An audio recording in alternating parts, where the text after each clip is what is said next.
Welcome back to another episode of the Street Photography Magazine podcast. And here today is myself, Ashley Rifo. Bob is still recovering from jet lag as we speak after an epic trip to Japan. But never fear, he will be back next episode. You may have heard it said before that if you want to make interesting photos, you need to be an interesting person. And with us today is a most interesting person. We have Jorge Delgado-Ureña. Jorge is a photographer. You've probably heard his name before. He's also a writer, an educator, director of photography, and co-founder of the Raw Society. So very excited to have Jorge with us today. Thank you, Jorge, for joining us. Thank you very much for having me and for saying my name properly, which is super nice. And that's different than other people, which is thank you. Oh, you're welcome. You got to cut some slack to the gringos, though. It's hard. No, they try. I mean, I'm very happy. You know, I have to say, when I do podcasts and things like that with Americans, you know, they have an accent like the same as me. I have a funny accent speaking English, and people, you know, try. I'm a little bit more, you know, acid, I would say, with the Brits. They don't even try, which annoys me a bit, I have to tell you. What can you do? Yeah, I'm joking, but... Yeah, no, my husband is the same. His name is Juan, Juan, and he says, you know, my name is Juan. Yeah. But everybody over here just says Juan. No, Juan. He wants them to pronounce it. I'm like, it's lost cause. You're Juan now. So, Jorge, tell us about yourself. A lot of our listeners probably have heard of you already, but maybe take us back to the beginning. How did you get into photography? That's an ancient story, almost. I started doing photography about almost 20 years ago. So I studied graphic design and I went to advertising agencies and things like that. But I always had, you know, photography in mind. And funny enough, one of my first, or, you know, how you say these jobs, like assistants when you're studying. I don't know how you say that in English. Maybe you were an apprentice or like an intern? Like an intern, exactly. It was with a photographer, like a commercial photographer. And yeah, well, I finished that thing with him and I went to, you know, finish my studies. I went to work, but I got, you know, the bug above the photography thing just forever. And then eventually I decided to quit my job as a graphic designer and started my own photography thing. Of course, it was at the beginning fashion and product photography and all that kind of and commercial stuff. Basically, it was the easy transition from advertising to that side of it. Already had some connection with clients and that kind of thing. But, you know, the heart was always in reportage and storytelling. So slowly I started to work for a few magazines here in Spain, newspapers, and eventually transitioned to international magazines and bigger stories. That's that.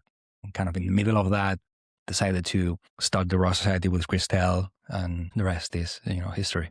Yeah. So Christelle is a photographer as well, right? How did she get started? Did Well, you guys start at the same time or? No, she started kind of when we started the Raw Society, right? So the main reason, so long story short, one of these big assignments that I got was to go to Nepal for this aftermath of a huge earthquake that they had there. So I was assigned with the UN and a magazine. I kind of, you know, convinced them to send me to do it, even though I didn't have any practice in that kind of thing. But it happened that Christelle, we knew each other from Barcelona, and she was there also, you know, doing NGO work and that kind of stuff. So after our work, we decided just to travel the country together, and we stay, you know, an extra month traveling around. And also she comes from advertising background as well, but she left her job to travel, to try to find something a little bit more meaningful. And I think that together, me being very enthusiastic with photography and that type of photography,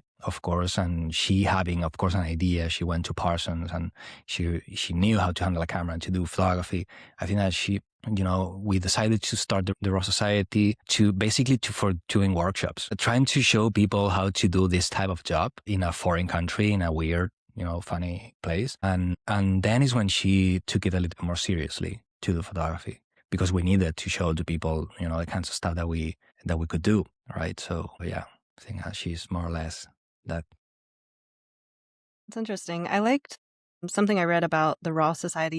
You said on the website that it began as a response to the traditional divide between amateur and pro. Could you tell us a little more about that? What do you mean by that? And how has the Raw Society been able to address that? Yeah, that's a good question. I think that it was not really intentional. I think that, you know, in the first, you know, the idea of the workshops were always to try to give people the opportunity to have an experience of what it feels like when you are when you're doing an assignment for National Geographic or something like that, right? And that's something that's interesting for hobby photographers, but also for professional photographers that are maybe doing weddings, or commercial photographers, right? Say, I want to see, because I'm interested in that stuff, I'm doing something else, but I want to start to mojar los pies in that kind of thing, Yeah. just see Say that in how English, that to get feels. your feet wet.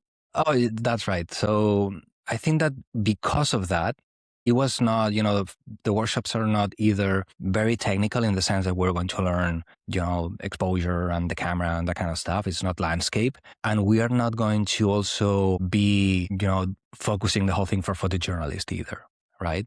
Which is a very different thing. I would say that, street photography, documentary photography is kind of in between these two, these two worlds. You are not doing spot news. You don't need to have certain skills that goes with that, and it's more related to your point of view. So it's kind of philosophical in approach somehow, and I think that's appealing for everyone.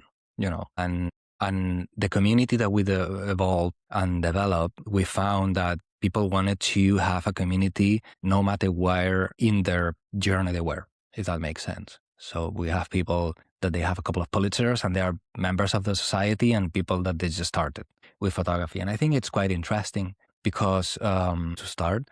And the other reason is because some people with a very long career in photojournalism or documentary photography, they don't know very well, some skills that people are starting right now know very well, and I think that exchange of experiences is quite fulfilling and interesting, and yeah, I think it happened a little bit organically, but the foundation of that, I think it's how we thought that could be interesting to develop this type of mentor experience stuff. Yeah, no, I love that. And I really like that you say you have, all ranges in the Royal Society. I feel like that's something we've tried to do with Street Photography Magazine as well, is to publish work by people who are just starting out sometimes. Because really, all photographers, and maybe we should say all people, can learn from all people, no matter where you're at. Yeah, So, yeah, I definitely. like that. Definitely. It's something, the other day we had, I think you are absolutely right. So in the Royal Society, we have two tiers of membership. This is a standard membership, which is for everyone. And it's, we have this platform in which they can enjoy, we have recorded workshops from the past, online workshops that we have done with different photographers, and they can share their things there, their stories, to have like this private place in which people can share whatever they want to share. We have the pro members, which is people that they already have a career or they want to start one. All right. So we do with the pro members, we do this monthly or every other month a call with everyone, just, to catch up and to see, what's going on. And it was quite funny because last one, there were two or three photographers, Scott Strassante, I would say, and some other one, that they have been photojournalists for, 30 years and with great prizes, WordPress photos and things like that. And they wanted to start to do street photography, more like a purist way of street photography. And many of the other pro members that they are more experienced on what we could call classic street photography, they wanted to start to work more with newspapers and magazines. So there's this weird um, exchange of interests, and it happens. Yeah. Yeah, definitely. I like how you said when you started the workshops, you wanted people to get that experience of like what it's like to be on assignment as the National Geographic photographer, which is like everybody's dream. Which is kind But of a it's, romantic thing, really doesn't yeah. exist anymore, that type of stuff. But yeah. Yeah, and I like when I read something on your Substack. I'm sorry, I read a whole lot of articles on your Substack, so now I'm going to confuse where it all came from. But you were saying how street photography can almost be truer sometimes than something a photojournalist would produce because there's no assignment. It's just pure observation. Yeah. And, obviously that's not true in every case, but yeah, I like that. I think street photography is interesting, especially if you look at it collectively. It really is an observation of society now. And I'm sure we'll look back on it and it'll become something more. Absolutely right. As we've done, from the last, 100 years with Cartier-Bresson, and we see all of these, French humanist photographers. That's street photography. Yeah. I think that, there's a bit of laziness in both sides of this talk. In the Raw Society, we try not to put all these labels in a very static way. I think we say, photography is photography. There's a Spanish photographer that I like a lot that he says that it doesn't really matter what you call yourself because the whole point of the photography is to do good photography. So whether it's, it can be in New York or in a field somewhere in country in Spain, the point is to do good photography. So what's the point of calling it whatever it is? But I think that at the end, what happens is that what makes interesting, stories, whether you want to call it street photography or documentary or whatever it is to try to, have an intention to say something, and that can be how you observe daily life. And I think it's incredibly important to have that, but also trying to not to be incredibly, biased on very specific events, because that's also a very narrow way of seeing the world, right? Through, spot news. I think that there is a need for a bit of everything. And in the middle, probably the nuances are and the beauty and the whole interest. Yeah. No, that's something I wanted to talk about with you, actually, because that is one of your most popular posts on Substack is your Dear Photographer Part 2 post. And you said that if you want a photographer is not just someone who has a camera. They have something to say. And yeah, do you think that's hard to figure out what you want to say? Yeah, I think it's super hard to figure out what you want to say. What you want to say, is super difficult. I think that what it's important, though, is to have the intention to find it. I think that along the way you find it, kind of unintentionally, if that makes sense. But I think that, some people, I don't want to, I don't want to, sound like a weird, but some people, they just try to follow trends, that they see on Instagram, which is fine, really. I honestly think that people needs to have fun with it as well. I think that there is no problem with it. I think that especially at the beginning, you find this medium of expression that it's accessible because you can just go anywhere and start doing pictures of stuff and having fun and finding it interesting and trying to develop techniques and stuff. It's something that it must happen, But I also believe that at some point, one needs to realize that what you have, this language that you manage, this talent that you have, it's important. Therefore, trying to figure out what's that thing that I find interesting that I can develop because I have the skills to do it, that can be interesting for someone else. And to gain at the end, this shared understanding of reality, if you like, right? I think that we have power in that debate, because we have the skills to share that with people through our pictures.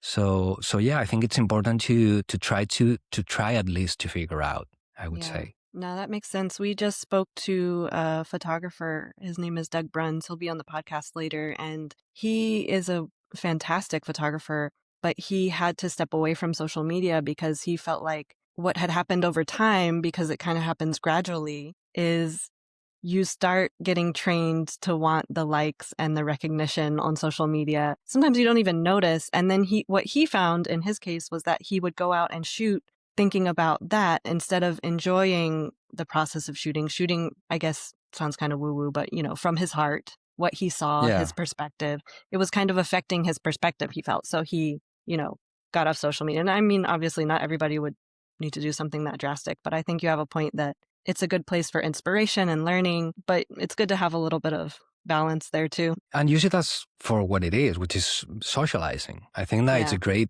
way to, when I go to New York or whatever it is, and I might say to people, who is there, may have coffee or have a walk together and meet people. I think it's a great, resource to do that. I think that to explain stuff and to show, even as a portfolio, I don't think it's the best spot to show your photography. There are many other avenues in which, Street Photography Magazine is one of them, and many other places in which you can put together a body of work or a series of pictures and try to say something with that. And also, I put a little bit of the responsibility into the audience, to be honest.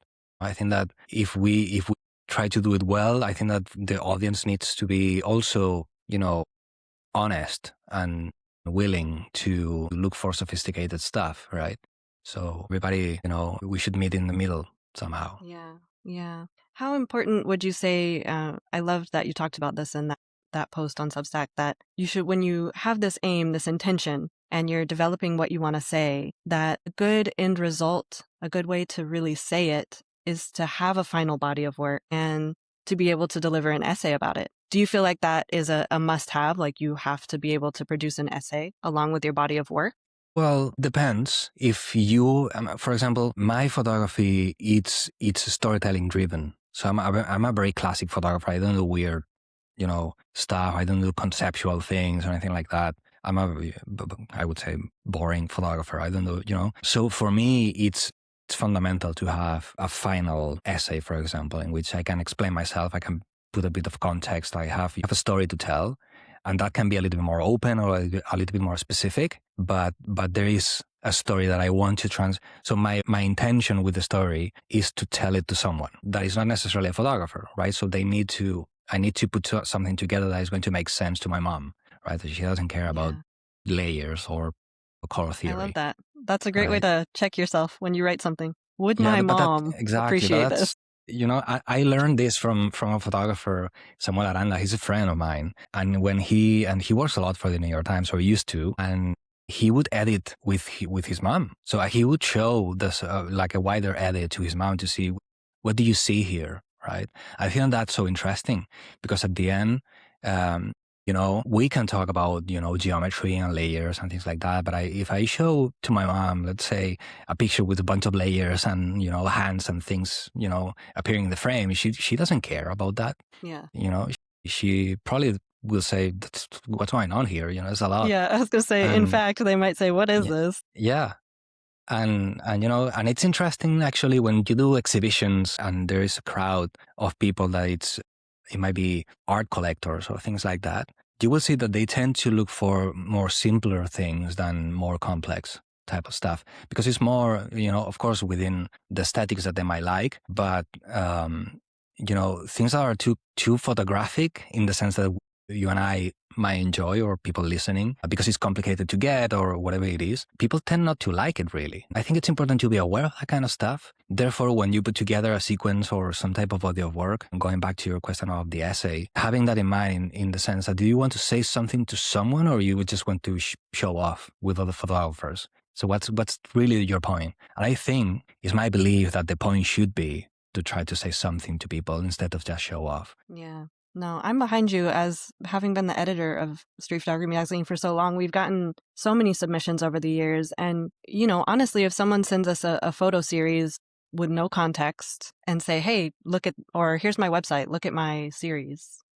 Sometimes the photos are really nice, but I always ask, well, these are good. What's the story? What do you want to say? Yeah. Basically is the question, right? And I think if you stop to think about that, whether or not you're going to write an essay about it, if you stop to think about it, I think it's huge in assisting you with editing, with even understanding yourself, and then moving forward with a project. If you don't ask yourself that question, I think you lose a lot of clarity that you could have. Yeah, the writing aspect of it, I think that you are totally right. The writing aspect, to me, it's something that I would say that it's interesting I would suggest to everyone to try. Maybe not to publish it with a writing, because maybe you don't enjoy it. I happen to like it to write, but I understand that we're photographers, not writers, and we don't need to be, a literary masterpiece. I think that it's interesting, even if you do it for yourself, it will give you a sense of organization, a sense of point of view about your own work. I think it is interesting. And then if you put a few phrases here and there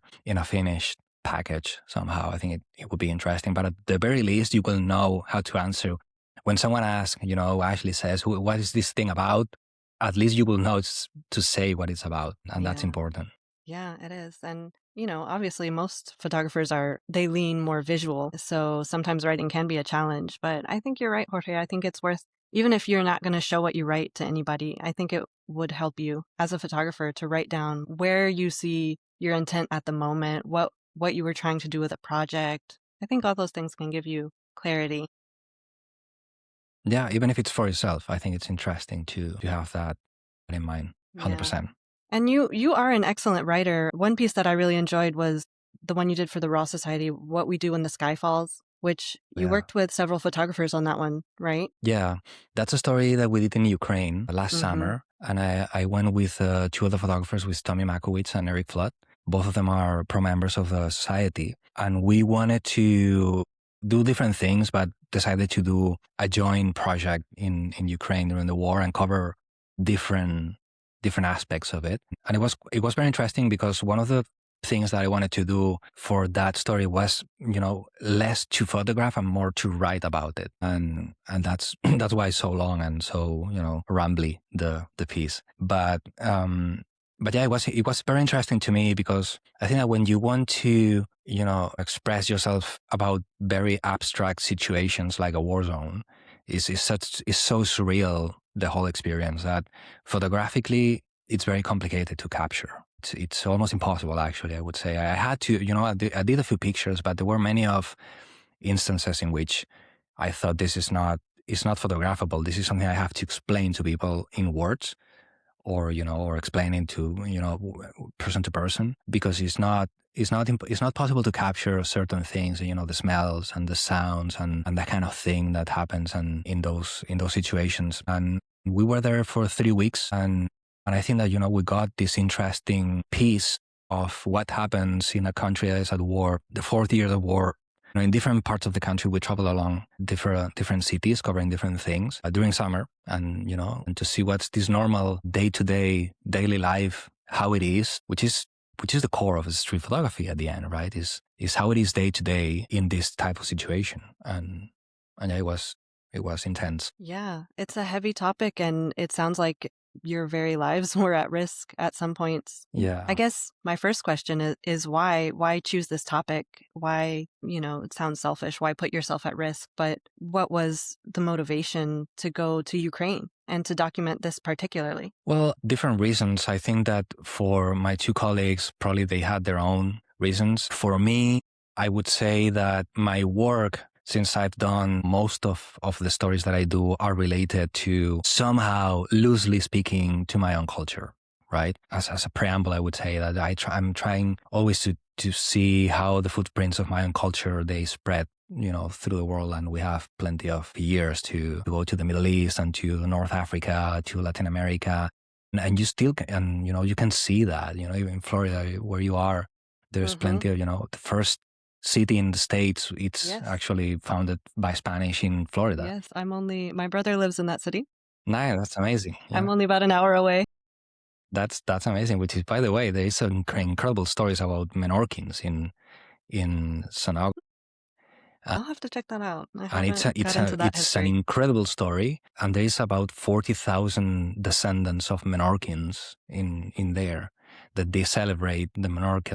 I'm saying this because I live in Menorca, which is this tiny island in the middle of the Mediterranean. So we are, going very far from Ukraine. Going back to that, I'm interested in that. And this war is happening in a country that it's very much European. And it's something that it feels very foreign for some people. But I would say that, if you walk around Kiev and you walk around Madrid, there's not such a great difference. And that's interesting, because often we think about war as the Middle East and Arabs and Muslims and all that stuff, which is not super well portrayed either, to be honest. But I think that, I was interested in that particular country because of that, because there is a relationship between, the European Union, and they have been trying to be part of that for many years. And to be honest, I think that I have the skills to say something about it that, of course, many others have even better than me. But I do think that if I can use my skills to explain something, it's almost my responsibility to do it. And that's one of the reasons why I went to try to explain this story. Yeah. Well, the piece turned out amazing. Not only your writing, on your writing, I felt like you gave us a window into what it's like day to day and how it feels to live with the stress of that for so many years. We see pictures and reports and that talk about war atrocities and the terror that goes with that, which is obviously a big part of what, Ukraine is experiencing. But I loved how you really highlighted how people are still trying to live, because sometimes we forget about that. You just think, oh, the country's at war and it's terrible. But day to day, life does go on. And I think you guys did a fantastic job of editing the photos as well, because that's really interesting to me that you said it's almost impossible to photograph. I can see why that would be the case. But I love how your photos portray both those heavy moments, somebody, people in their military uniforms, people getting a wound treated alongside someone swimming because it's summer, and young kids having fun before, maybe in a couple months they're going to get recruited to be doing that. Yeah. It just it's jarring. And I think I think you said something. I think you were Thank able you. to say what you were Thank you. trying to say there. Yeah, it was Yeah. heartbreaking, and also it gave me a sense of hope at the end as well. Heartbreaking, of course, because it's incredibly tough. I think that people see wars in TV, or you can see videos and stuff, but the violence of a bombing, it's so extraordinary that there's no way to explain it. There's just no way. You can use words, you can use pictures of broken buildings, injured people, but it doesn't make justice to what really is. How long it takes, because some of these bombings are hours and hours, and the magnitude of that violence is so extraordinary that it's incredible. And I was not in a place, like Gaza or anything like, which is much worse, right? The places that I went in Ukraine were relatively safe, right? Um, but I think that it's important to try to explain to people what really, we were talking about the shared reality at the end, using photography or any kind of storytelling device or technique, and I think that it's important to put to use the tools that you have available. And I would say the same thing to people, the work that you can do traveling to whatever or some other place, that it's, if you go to just, to do more like a travel log type thing, you can do the same thing. You can try to share a vision of reality that some other people can enjoy and have an understanding. A lot of people, I have lots of pictures behind me of Morocco. I go a lot there. The amount of people, especially from the States, that tell me, "Oh, you're not afraid to go to Morocco," which for a Spaniard is nonsense because we're neighbors and, it's easy. But I see that It's some like people me are saying afraid. I'm afraid to go to Georgia because I'm in Florida and it's Yeah, scary. well, people are afraid for different reasons because, Yeah. media tends to portray the world as a dangerous place. And I think that we can solve a bit of that because I don't think that it's so dangerous really. No, You and I know, would love to see that solved. I think that we have a problem with that in the United States. Our country is huge, first of all, so less people feel the need to explore, I guess, outside of that. But we're not exposed to lots of other languages all the time unless you're in a big city. Even in public schools, kids aren't taught a great amount about what's outside of the US. So I think that all contributes to people being afraid, especially as you get older, then, you're naturally afraid more of stuff. So people grow up and then they're afraid to even travel. And I think maybe that's, as the world has globalized, has gotten a little better, but I think it could definitely be much better than it is even now. definitely, yeah. It's And something no, we talk yeah, about with my husband is, and one of the reasons we'd like to eventually move to another country with our son is we don't want him to have that, to be afraid to go somewhere else, to be afraid, to live in different conditions or be surrounded by people with a different culture. And we don't want him to not be able to adapt and enjoy that. yeah. I think it's important to try as much as we can to do that. Where it's going to be us going and teaching our kids that on the spot, on location, or through our stories or photography or whatever we want to do is to try to, because at the end, not everybody can travel, for example, or want to, but they still deserve to have an understanding of what's going on in Vietnam or in Morocco. And we have the tools to explain those places, right? So why not, right? To do it. Yeah. No, States that's is definitely it's a big country. But you can, if you live in New York, you can start by going to Mississippi, for example, right? Which is a very interesting place that I love, and we go almost every year. yeah, actually, we just featured a piece by James Hazelwood, member Nice. of Yeah, the he Raw came with us Society, for a right? workshop. Yeah, Yeah, and he was there for a workshop. Yeah. definitely. Yeah, yeah. No, there's definitely, you're right about that. There are pockets all over the US of groups and people and even languages, and where you can go somewhere and feel like you're in a completely different place. Yeah. Yeah. Yeah. And it's very funny because Americans are very open people. So it's a weird thing. I'm from Spain, but I'm from Barcelona, so I'm from the north. And we are the not so nice people in Spain. You know, when people say Spaniards are very nice, they think about Madrid and they think about the south because they are much more open and they love to talk and all that stuff. So people from the north are a little bit more close, and I'm from that kind of place. And but Americans are very, very open. They just explain to you everything, first date. So when they travel, and I see this because we do workshops all over the world, from Nepal to Iraq to Morocco and to Cuba, right? And the first people that's on the streets talking with everyone are the Americans, which is kind of a paradoxical thing at the end. Yeah. Yeah, it's interesting. This is the value of sharing perspectives, because you perceive your own self in a way, and then, or your own culture. I'm here saying, oh, Americans need to learn more about outside. But from your perspective, Americans are quite open and ready to learn.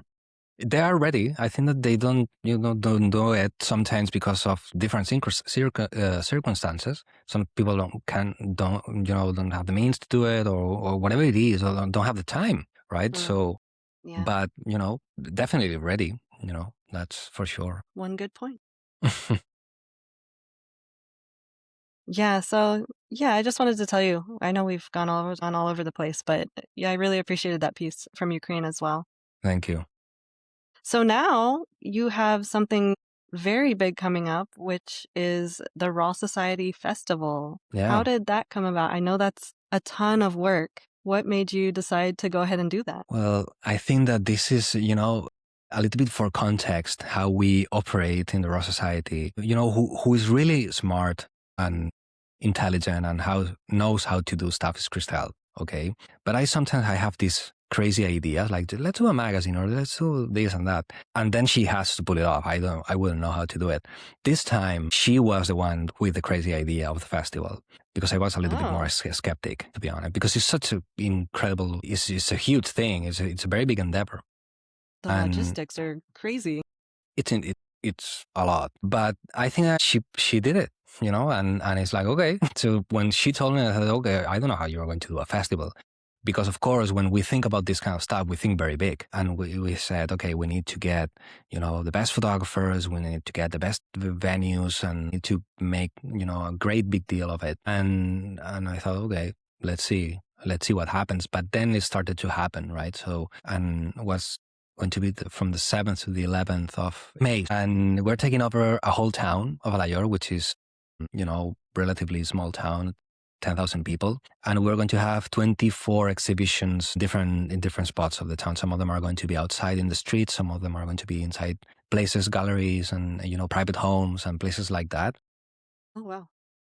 And we have loads of, activities, and people are coming, to do talks and all kinds of, portfolio reviews and all kinds of things. So it's pretty cool, because something that I thought at the beginning that it would be pretty complicated, it's already happening. And we have, exhibitions with Alex Webb and Rebecca Norris and Steve McCurry and, Nick Brand and all of these great photographers. And we have also, of course, group exhibitions with the Raw Society Pro members.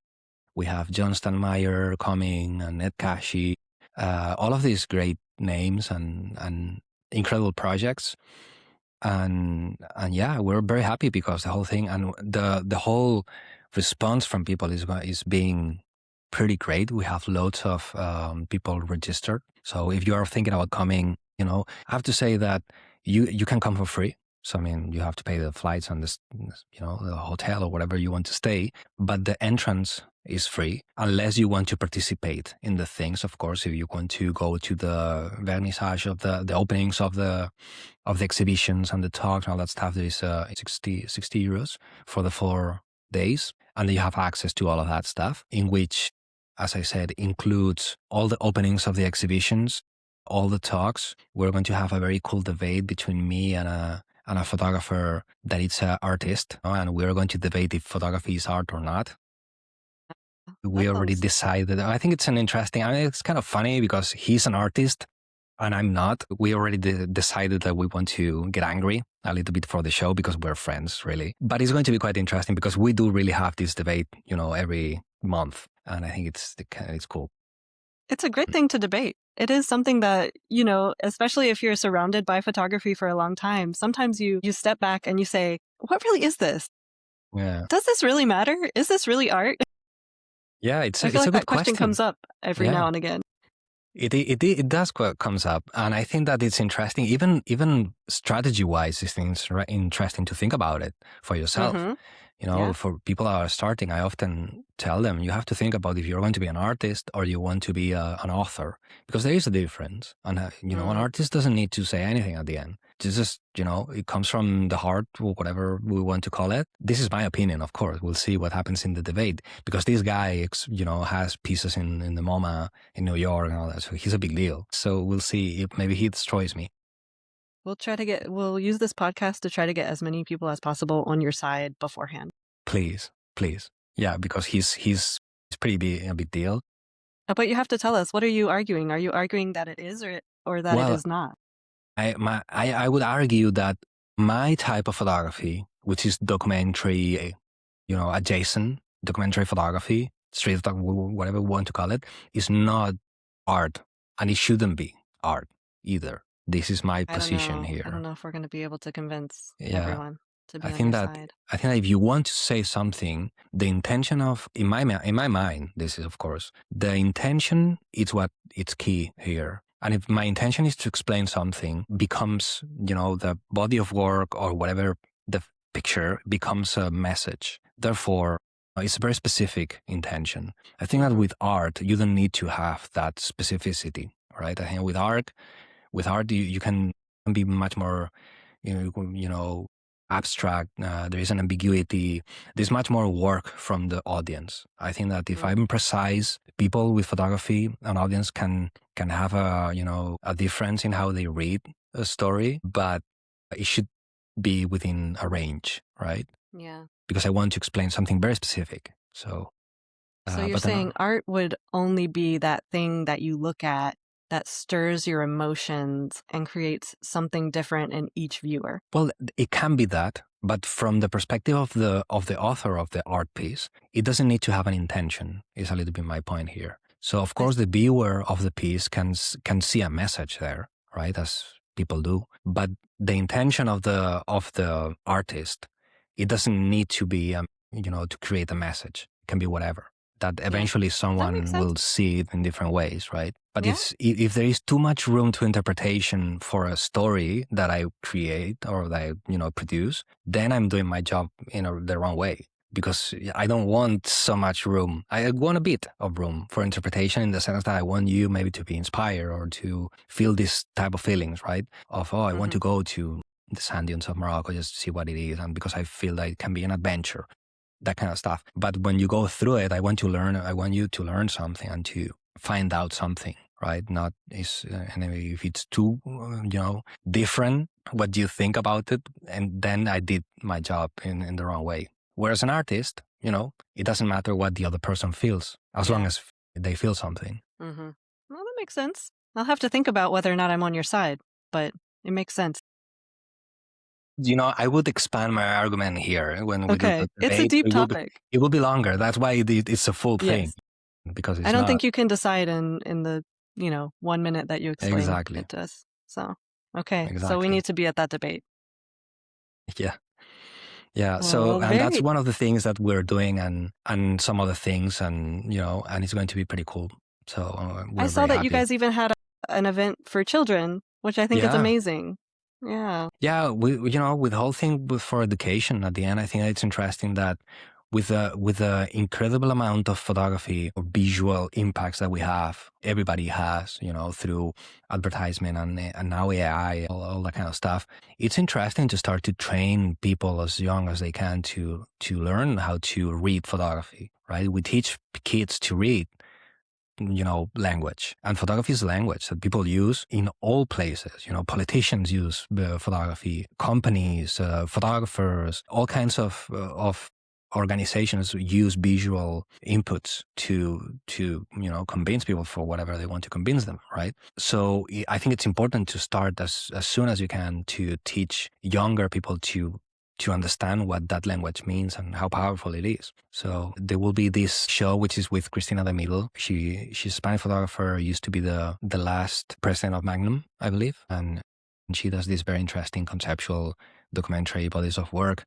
And also together with that, we're linking the whole thing with a magic show, right? So we have this other pro member that he's Mattia. He's an Italian photographer that is not only a photographer, he's also a medevac. So he goes to war zones to rescue people, and he also does photography in those places. And he's a magician of all things, right? A street magic champion also. Wow. Which is pretty cool. So he's going to do a show like related with photography and with that story in particular. So I think it's going to be pretty cool. Yeah, it sounds amazing. I love that too. And I think you're right. I think even photographers who have done photography for many years sometimes struggle to even talk about their work. So what if younger people started to learn how to talk about photos and imagery from the very beginning? Like sometimes I think, how would that shape the work a person did over time, just knowing how to talk about it? Definitely. I think it's interesting, even the relationship that we have with truth, for example, right? And, because younger people, they manage photography very well. Everybody does, their phones, and they use photography as a language already. The thing is that they don't know the foundation of it, right? So, and I think it's very interesting because they are very fluent speaking photography, but they don't really understand it. So I think it's interesting to see what happens if they gain an understanding of what happens with different type of aesthetics and all that stuff, because I think it can be helpful, really. And of course, for, more, grown-ups as well. I think it's an interesting experience. Yeah, I think it just makes everything feel accessible. Yeah. Because sometimes when you think about art, it sounds like a big word. And like, if you're not an artist, then I don't know if I would belong there. Maybe I won't feel comfortable. But when you expand it to be something we're all learning, even children, then it takes that away. So you can go to a gallery opening with Steve McCurry and not feel intimidated, because we're all here because we love this visual language. We're learning. It's exciting.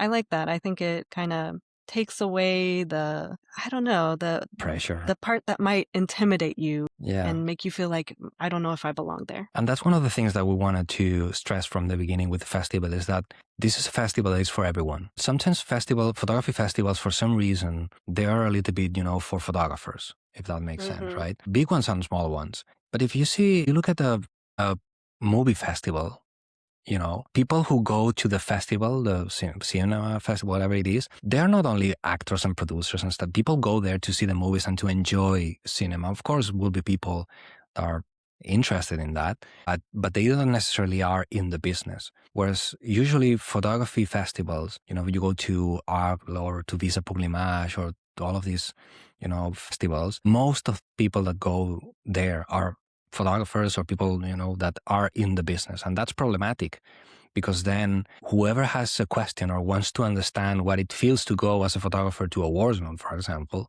they're not going to ask that question, or they're going to have an image that is going to be very curated and very specific, and it might not be true. So we decided to design this festival as open as possible, and to say to people, you go there and to ask people stuff. We want them to relate to each other. It's a small town, so everybody's going to be with everybody, sitting in the same cafes and in the same places. And we want to have conversations with everyone. And there's no silly question. I think that everybody should be open to, and you were talking about Steve McCurry. I've been lucky to meet several of these people during the years. And one of the things that they share is that they are very simple explaining stuff. We got to commission, together with some sponsors and stuff, Steve McCurry to come to Menorca to do a commission about some planes that we have here. So he came for 8 days or 9 days to Menorca to do that. And of course, Christelle and I were, helping him, carrying bags and, translating whatever was needed to translate and things like that. So we spent a week with the guy. It was pretty cool. And the whole point is that he was very nice, very straightforward. We were, exchanging notes on how we do workshops. And one of the things that I thought it was quite interesting, and they, back it to the point that all of these people with great careers, they share, is that they explain themselves very well and in a very simple way. They want that everybody understands them, and that's so interesting. Another example of that is that in an interview with Ed Kashi, which is a good friend, someone interviewed him and they asked him, who would you prefer, who's your favorite, Sebastião Salgado or Gilles Perez? It's classic, funny question, because at the end, which, from a photographer's perspective, you would say, okay, Gilles Perez has this, super sophisticated look and layering, all that stuff, and great photographer. And Salgado has this, this career that transcended photography at the end. But what Ed says that he would choose Salgado because he would speak to everyone with his photography. And that's why he transcended.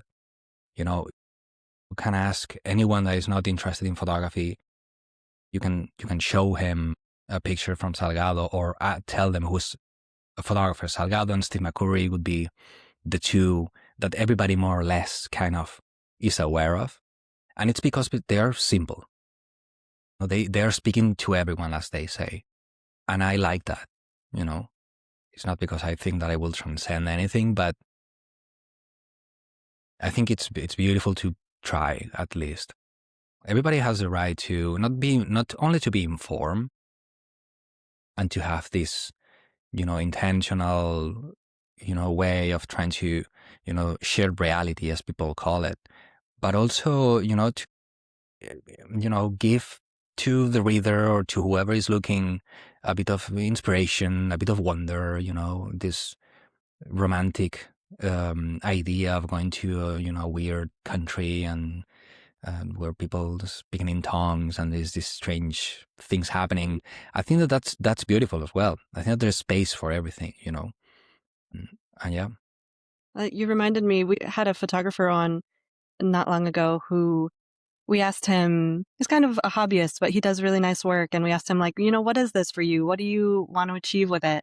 And he said that he wanted to create the kind of image that everybody recognizes. He's like, maybe they won't even know that my name or that I did it. But he said, there's some photographs out in the world that if you showed it to anybody, they know it. Yeah. And I think that's what you're talking about. That kind of photo that everyone knows. Yeah. I think it's a beautiful idea. It's something that people, that think that way, they will get farther than others. It's my opinion. I have to say that it comes with the rest. So if you ask anyone who's what's the most famous picture ever portrayed or in documentary work, every 100% people will say the Afghan Girl with Steve McCurry. But that came with a full body of work and a story, right? It's not just this one picture that resonates with people. It's the whole thing. What stays maybe will be this one picture, but everything else is what made it,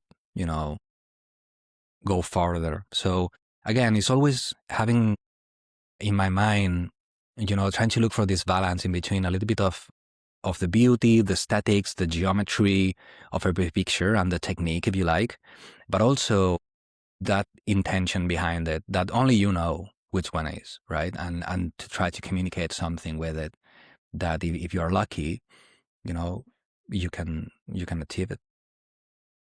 Yeah, that's really good to think about. And I feel like from everything we've talked about, that it's something that anybody who attends your festival will probably get takeaways and learn more ways to see with intent, to develop a project, to develop everything that goes with maybe a famous photo. Yeah, I hope so. The whole idea, we have a very interesting variety of exhibitions, right? And I think that we wanted to show not only photographers, but also the public in general. When we talk about photography, this thing that you and I and people listening we know what we are talking about because we live in it. As someone said, that photography is the only medium of expression in which you have to be there to do it. There's no other way. is the only one, which is very interesting, right? Because a writer can write about whatever from home, a painter can paint, all the planets from home and whatever it is, but a photographer needs to be there.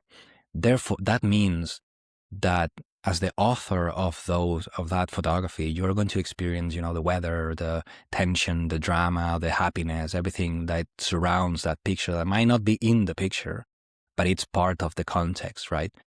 And everybody's going to do it a little bit different, which is the famous voice of the photographer that we all talk about.